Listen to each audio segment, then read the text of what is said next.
Hi everyone, Comic Reviewer here, this time reviewing on the Marvel film Captain Marvel. Now, as you know, Captain Marvel is a 2019 superhero film that is meant to be based on Carol Danvers as her current identity, Captain Marvel, who was also originally known as Miss Marvel.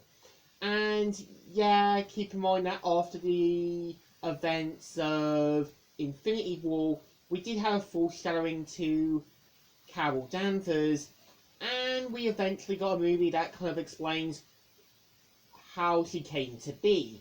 And the premise of the film is meant to take place during 1995, where we see at the Kree capital planet where Star Force member Vess suffers from amnesia and doesn't really remember her past. We also see how Vess ends up going onto Earth after basically being captured by Skrulls, and we kind of see how Vess and a much younger Nick Fury have to kind of find out what the Skrulls are after and kind of make sure to kind of prevent them from escaping. And over time, we see how Vess learns about her origin, originally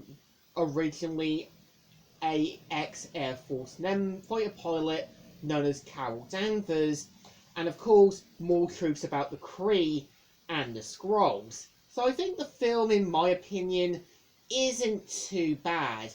I know the film gets a lot of negative response, but really, it's not that bad. Again, it was just kind of doing something newer and fresher and different after we had so many other Marvel films during the whole kind of early 2010s. And I think, for the most part, what I give the film credit is that it does kind of show you how Nick Fury becomes more inspired to eventually to find other heroes.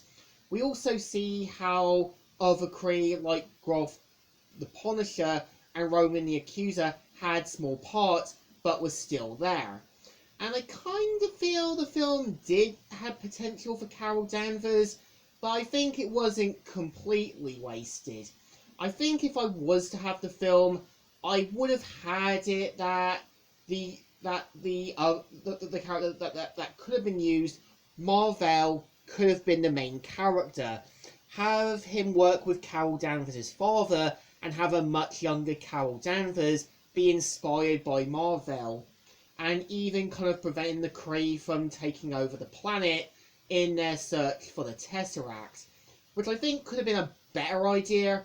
But again, I think Captain Marvel isn't a bad movie, and it really captures the whole 90s gimmick, back when you weren't having Wi-Fi, fancy computers, also old school game consoles at the time, and was just capturing that feel when the 90s were a time when people weren't worried about too much, and you just had that kind of slice of life thing. And I would say as well, I do think Brie Larson does play Carol Danvers well. Like, she's meant to be a character trying to find her past, and there's more truths about her past than there is. And I think it does show you after basically the Iron Man, Captain America, as well as 4 films, it did show you that Marvel can do other things than focusing on the big stars. Because, yeah, we are going to have other series now that's going to take a break from the other characters and focus on something different. I think, to me, Captain Marvel isn't a perfect movie, but at the same time, it knows what it wants to be. Of course, there's going to be more truths about the Kree, there's going to be more truths about the Skrulls, and I actually do think Jude Law does a great job in playing Yorgov, as a kind of counterpart to Carol Danvers, who's meant to be a bit more brainwashed, a bit more delusioned, but making them perfect counterparts. So I think the movie deserves a thumbs in the middle. It's kind of alright, kind of okay, but it's still good. So, Comic Reviewer here, signing out.